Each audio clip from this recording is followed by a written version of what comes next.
వివేక కూతురు సునీత రాష్ట్రపతికి అలాగే సిబిఐకి అలాగే తెలంగాణ ముఖ్యమంత్రితో పాటు కోర్టులకి అందరికీ కూడా లేఖలైతే రాసింది మనందరికీ తెలుసు. సో రాష్ట్రపతి లేఖ తర్వాత ఇప్పుడు తొలిసారిగా వివేకానందరెడ్డి హత్య కేసులో ఒక ట్విస్ట్ అయితే చోటు చేసుకుంది. తొలిసారిగా ఎన్ఫోర్స్మెంట్ డైరెక్టరేట్ అయితే ఈ కేసులో ఇన్వాల్వ్ అయింది. వాస్తవానికి సిబిఐ విచారిస్తున్నటువంటి కేసులో ఈడీ పనే ఉంది అని మీకు అనుమానం రావచ్చు. ఈ వివేకానందరెడ్డి హత్య కేసులో 40 కోట్ల రూపాయల సుపారీ ఒప్పందం జరిగిందని గతంలో దస్తగిరి తాను ఇచ్చినటువంటి వాంగ్మూలంలో చెప్పాడు. అందులో దస్తగిరి వాటా 5 కోట్లలో భాగంగా 1 కోటి రూపాయలు ఆల్రెడీ దస్తగిరికి కూడా సునీల్ యాదవ్ ద్వారా ఇవ్వడం జరిగింది. వాస్తవానికి నిన్న దీనికి సంబంధించి అంటే మనీ లాండరింగ్ వ్యవహారం కూడా ఉన్న నేపథ్యంలో తొలిసారిగా ఎన్ఫోర్స్మెంట్ డైరెక్టరేట్ అయితే కొన్ని ఆధారాలు సేకరించి ఆ తరువాత 2 తెలుగు రాష్ట్రాల్లో దాదాపుగా 7 ప్రాంతాలలో ఏకకాలంలో 40 మంది సిబిఐ అధికారులు అయితే రైడ్ చేయడం జరిగింది. అందులో పులివెందుల్లోని అవినాష్ రెడ్డి ఇంటితో పాటు హైదరాబాద్లో ఉన్నటువంటి అవినాష్ రెడ్డికి సంబంధించినటువంటి ఇంటితో పాటు దేవిరెడ్డి శివశంకర్ రెడ్డి కావచ్చు, గంగిరెడ్డి కావచ్చు, అలాగే సునీల్ యాదవ్ కావచ్చు, అలాగే దస్తగిరి కావచ్చు. సో వీళ్ళందరి ఇళ్లలో కూడా ఈడీ అధికారులు అయితే నిన్న సోదాలు అయితే నిర్వహించడం జరిగింది. ఈ సోదాలు నిర్వహించే క్రమంలో అవినాష్ రెడ్డి ఇంట్లో లెక్క చెప్పని 24 లక్షల రూపాయలు సీజ్ కూడా చేశారు. దాంతోపాటు 2 సీక్రెట్ లాకర్ల తాళాలను కూడా ఈడీ అధికారులు అయితే స్వాధీనం చేసుకున్నారు. అంటే ఇప్పుడు ఈ కేసులో ఇదొక పెద్ద మలుపుగా చెప్పుకోవచ్చు. ఎప్పుడైనా సరే సిబిఐ ఈడీ ఇద్దరు ఇన్వాల్వ్ అయినప్పుడు ఈడీ కేసులు అనేవి చాలా బలంగా ఉంటాయి. ఇందులో మనీ లాండరింగ్ వ్యవహారం ఉంటుంది. స్వయంగా నిన్న సోషల్ మీడియా వేదికగా ఈడీనే ప్రకటించింది అవినాష్ రెడ్డి ఇంట్లో 24 లక్షల రూపాయలు లెక్కల చూపని ధనాన్ని స్వాధీనం చేసుకున్నామని, అలాగే 2 లాకర్ల తాళాలను కూడా తాము స్వాధీనం చేసుకున్నామని నిన్న స్వయంగా ఈడీనే ప్రకటన కూడా విడుదల చేయడం జరిగింది. అంటే మొత్తంగా ఈడీ ఇన్వాల్వ్ అయిన తరువాత ఇప్పుడు కేసు కీలక టర్న్ తీసుకుందని చెప్పొచ్చు. మనీ లాండరింగ్ వ్యవహారం గన బయటకు లాగగలిగితే ఈ 40 కోట్ల సుపారీ ఎవరు ఇవ్వాలి అనుకున్నారు, ఎక్కడి నుంచి తెచ్చి ఇవ్వాలి అనుకున్నారు? ఆల్రెడీ 5 కోట్ల రూపాయల సుపారీ ఇచ్చేశారు. దస్తగిరికి 1 కోటి రూపాయలు ఇచ్చారు, మిగిలిన వాళ్ళకి ఒక 4 కోట్లు ఇచ్చారు. మొత్తంగా 5 కోట్ల రూపాయలు డబ్బు కూడా ముట్ట చెప్పారు. సో ఎక్కడి నుంచి వచ్చింది ఈ డబ్బు, దీనికి మూలాలు ఎక్కడున్నాయి, సో ఎవరు సమకూర్చారు? సో ఇలాంటి అనేక వివరాలను గుట్టు తేల్చడం కోసం అయితే ఇప్పుడు ఎన్ఫోర్స్మెంట్ డైరెక్టరేట్ ఇన్వాల్వ్ అయినట్టు తెలిసింది. వాస్తవానికి గతంలో జగన్మోహన్ రెడ్డి 16 నెలలు జైల్లో ఎందుకున్నాడు అంటే సిబిఐ కేసుల వల్ల కాదు, ఈడీ నిర్వహించినటువంటి మనీ ట్రయల్ వల్లే జగన్మోహన్ రెడ్డి 16 నెలలు జైల్లో ఉండాల్సి వచ్చింది. అంటే ఈడీ కేసులు చాలా బలంగా ఉంటాయి.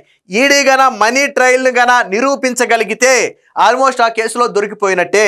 జగన్మోహన్ రెడ్డి హయాంలో అదే జరిగింది. అందుకనే కేసుల్ని జగన్మోహన్ రెడ్డి వాయిదాలు వేయించుకోగలుగుతున్నాడు. కానీ కేసులు ఎందుకు కొట్టేయట్లేదు అంటే ఈడీ మనీ ట్రయల్ ని నిరూపించింది. అలాగే చంద్రబాబు గారి స్కిల్ కేసును కూడా తీసుకోండి, అక్కడ మనీ ట్రయల్ అనేది అసలు నిర్వహించడం సిఐడి ఏమీ చూపించలేకపోయింది. మనీ ట్రయల్ లేదు అంటే జరగని దానిని జరిగినట్టుగా చూపించారు చంద్రబాబు గారి కేసులో. కానీ జగన్మోహన్ రెడ్డి కేసులో ఆల్రెడీ జరిగిన దాన్ని ఈడీ నిరూపించింది. సో ఆ 2 కేసులకు మధ్య తేడా అదే.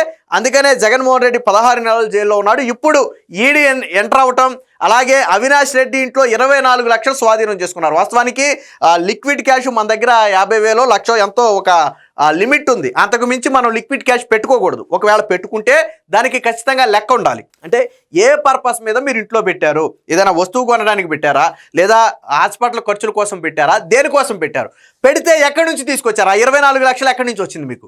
సో ఇలాంటి అనేక వివరాలు అయితే సమాధానం చెప్పాల్సి ఉంటుంది. కాబట్టి లెక్కలు చూపించకపోవడంతోనే వాస్తవానికి నిన్న అవినాష్ రెడ్డి లేడు. సోదాలు జరిగినప్పుడు అవినాష్ రెడ్డి లేకపోతే వాళ్ళ బంధువులు ఎవరో వచ్చి ఇంటి తాళాలు కూడా ఓపెన్ చేశారు. వాస్తవానికి తప్పించుకునే ప్రయత్నం చేస్తే ఈడీ అధికారులు ఒప్పుకోలేదు. మీరు వస్తారా లేకపోతే మమ్మల్ని లోనికి వెళ్ళమంటారా అన్న స్టైల్లో వాళ్ళు అడిగితే తప్పని పరిస్థితుల్లో వాళ్ళ బంధువులను ఒకరిని పంపి అవినాష్ రెడ్డి ఇంటి తాళాలు అయితే ఓపెన్ చేశారు.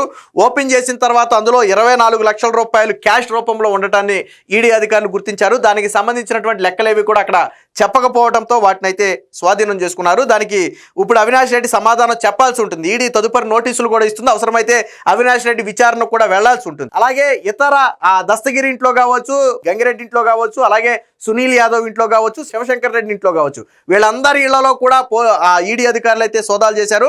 కొన్ని కీలక పత్రాలు, డిజిటల్ ఆధారాలను అయితే సేకరించినట్టుగా కూడా తెలుస్తుంది. మొత్తంగా ఈడీ ఎంటర్ అవడంతో, రాష్ట్రపతికి సునీత లేఖ రాసిన తర్వాత ఈడీ ఎంటర్ అవడంతో ఈ కేసులో మరొకసారి కదలికి వచ్చిందని చెప్పొచ్చు. వాస్తవానికి గత ఏడాది 2 ఏళ్లుగా కేసు అనేది స్తబ్దుగా ఉంది. సునీత అదే ఆవేదన వ్యక్తం చేసింది. అలాగే గతంలో రాష్ట్రపతికి రాసిన లేఖలో పేర్కొన్నటువంటి కీలక అంశాలు ఏంటంటే, ఒకటి ఏదైతే హత్యకు వాడినటువంటి ఆయుధం గొడ్డలి ఉందో దాన్ని ఇప్పటి వరకు సిబిఐ అధికారులు స్వాధీనం చేసుకోలేదు. అలాగే ఈ కేసులో 40 కోట్ల రూపాయల సుపారీ వ్యవహారం ఉంది. కానీ ఈ డబ్బులు ఎక్కడి నుంచి ఎక్కడికి వెళ్ళాయి, ఎవరు ఈ డబ్బులు వెనక ఉన్నారు అనే విషయం ఇప్పటి వరకు సిబిఐ తేల్చలేదు అని చెప్పి అదే లేఖలో కూడా రాసింది. సో ఇప్పుడు ఆ 40 కోట్ల వ్యవహారం తేల్చడానికే ఇప్పుడు ఈడీ ఇన్వాల్వ్ అవడంతో మొత్తానికి రాష్ట్రపతి లేఖ తర్వాత కేసులు అయితే కదలికి వచ్చిందని తెలుస్తుంది. దీనికి సంబంధించినటువంటి వార్త కూడా ఒకటి వచ్చింది, ఒకసారి చూద్దాం. వివేక హత్య కేసులో రంగంలోకి ఈడీ, ఎంపీ అవినాష్ రెడ్డి నివాసాల్లో తనిఖీలు. ఎంపీతో పాటు శివశంకర్ రెడ్డి, అలాగే గంగిరెడ్డి, సునీల్ యాదవ్, అలాగే దస్తగిరిలలో కూడా తనిఖీలు. అటు పులివెందల, ఇటు హైదరాబాద్ సహా 7 చోట్ల ఏకకాలంలో సోదాలు. ఇక అవినాష్ రెడ్డి ఇంట్లో 24 లక్షల స్వాధీనం, 2 బ్యాంకు లాకర్ల తాళాలు, పలు కీలక పత్రాలు, ఎలక్ట్రానిక్, డిజిటల్ ఆధారాలు సైతం. దర్యాప్తు సక్రమంగా జరగటం లేదంటూ ఈ నెల 8న రాష్ట్రపతికి వివేక కుమార్తె లేఖ. డబ్బులు మూలాలు, మనీ ట్రైలు, హత్య వెనుక విస్తృత కుట్రపై దర్యాప్తుకు వినతి. దరిమిల మొదటిసారి తెరపైకి ఈడీ. హత్య క్రమంలో చేతులు మారిన డబ్బుపై ఇప్పుడు ఈడీ అయితే ఆరా తీయబోతుంది. సో మనీ ట్రయల్ కోణంలోనే ఇది ఈడీ చేస్తున్నటువంటి తొలి అడుగు. ఇక్కడ మీరు చూడొచ్చు, అవినాష్ రెడ్డి ఇంట్లోకి వెళ్ళినటువంటి ఈడీ అధికారులు వచ్చేటప్పుడు కీలక పత్రాలు, డాక్యుమెంట్స్ అన్ని స్వాధీనం చేసుకున్నారు. మీరు చూడొచ్చు, వీళ్ళ చేతుల్లో 2 బ్యాగులు ఉన్నాయి. సో వీటిలో పలు పత్రాలతో పాటు, డబ్బుతో పాటు కీలక డాక్యుమెంట్లు అన్నింటినీ కూడా స్వాధీనం చేసుకుని సీజ్ చేసి అధికారులు అయితే తీసుకువెళ్ళడం జరిగింది. సో ఎవరెవరింట్లో చేశారు అంటే మొత్తంగా 40 మంది ఏకకాలంలో పులివెందుల్లోని బకరాపురంలోని ఎంపీ అవినాష్ రెడ్డి, అలాగే జయమ్మ కాలనీలోని దస్తగిరి, మైత్రి లేఅవుట్లో ఉంటున్నటువంటి సునీల్ యాదవ్తో పాటు సుజేత థియేటర్ వెనుక ఉన్నటువంటి దేవిరెడ్డి శివశంకర్ రెడ్డి, అలాగే తొండూరు మండలం తుమ్మలపల్లెలో ఉంటున్నటువంటి గంగిరెడ్డి ఇళ్లలో ఏకకాలంలో సోదాలు అయితే నిర్వహించడం జరిగింది. ఈ సోదాలు కూడా దాదాపుగా 6 నుంచి 7 గంటల పాటు నిర్వహించారు. అంటే ఏదో గంట అరగంట చేసినటువంటి సోదాలు కాదు, ప్రతి చోట కూడా చాలా క్షుణ్ణంగా, అలాగే ఏకకాలంలో, అంటే ఎవరికి ఒక చోట నుంచి మరో చోటకి సమాచారం వెళ్ళకముందే ఏకకాలంలో ఒకేసారి రైడ్ అయితే చేయడం జరిగింది. ఎందుకంటే ఒక చోట రైడ్ చేస్తే ఆ కేసుకు సంబంధించిన మిగతా వాళ్ళు వెంటనే అలర్ట్ అయిపోతారు.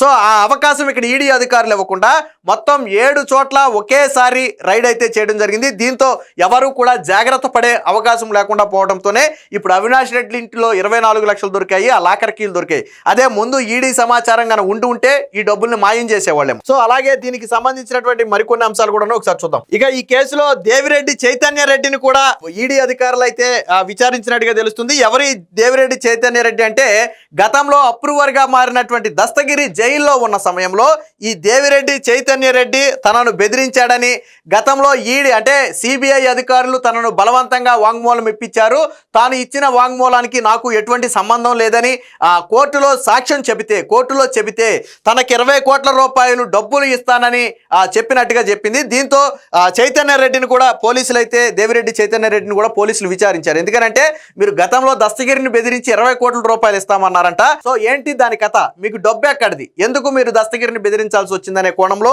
నిన్న ఈడీ అధికారులు అక్కడ కూడా విచారించడం జరిగింది. అలాగే సునీల్ యాదవ్ను కూడా దాదాపుగా ఉదయం 6 గంటల నుంచి 11 గంటల వరకు తనిఖీలు చేపట్టిన అనంతరం సునీల్ యాదవ్ను కూడా కొంత విచారించినట్టుగా తెలుస్తుంది. తమ స్థాయిలో డబ్బుతో పాటు అప్పుడు జరిగినటువంటి కొన్ని ఘటనలకు సంబంధించి సునీల్ యాదవ్ను కూడా అధికారులు అయితే విచారించడం జరిగింది. వాస్తవానికి ఎంపీ ఇంటికి తాళం వేస్తుంటే ఆయన చిన్నాన్న మనోహర్ రెడ్డి వచ్చి ఆ తాళం తీయడంతో అధికారులు లోపలికి వెళ్లారు. దాదాపుగా అవినాష్ రెడ్డి ఇంట్లో కూడా 8 గంటలు తనిఖీ చేశారు. ఇక హైదరాబాద్లోని కోకాపేటలో అవినాష్ రెడ్డి నివాసంలో దాదాపు 8 గంటలు సోదాలు అయితే నిర్వహించారు. పలు బ్యాంకు ఖాతాలు, ఆర్థిక లావాదేవీలు, ఆస్తులకు సంబంధించినటువంటి పత్రాలు, ఇతర ఆర్థిక రికార్డులన్నింటినీ కూడా పరిశీలించి కొన్ని డాక్యుమెంట్లను అయితే వారు స్వాధీనం చేసుకున్నట్టు తెలుస్తుంది. అలాగే హైదరాబాద్లోని మై హోమ్ అవతారంలో ఉంటున్నటువంటి శివశంకర్ రెడ్డి నివాసంలో కూడా ఆధారాలు అయితే సేకరించారు. దీనికి సంబంధించి స్వయంగా నిన్న ఈడీ అధికారులే ఒక ప్రకటన కూడా విడుదల చేశారు. అవినాష్ రెడ్డి ఇంట్లో 24 లక్షలతో పాటు 2 బ్యాంకు లాకర్ల తాళాలు కూడా స్వాధీనం చేసుకున్నామని ఈడీ అధికారులు స్వయంగా వాళ్లే ప్రకటించడం జరిగింది. మొత్తంగా ఈడీ ఎంటర్ అవడంతో ఇప్పటి వరకు సిబిఐ విచారణ జరిగినటువంటి ఈ కేసులో ఇప్పుడు ఈడీ ఎంటర్ అవడంతో మనీ ట్రయల్ కోణంలో ఇప్పుడు అవినాష్ రెడ్డి మీద పలు సెక్షన్ల కింద కేసు కూడా నమోదవుతుందని చెప్తున్నారు.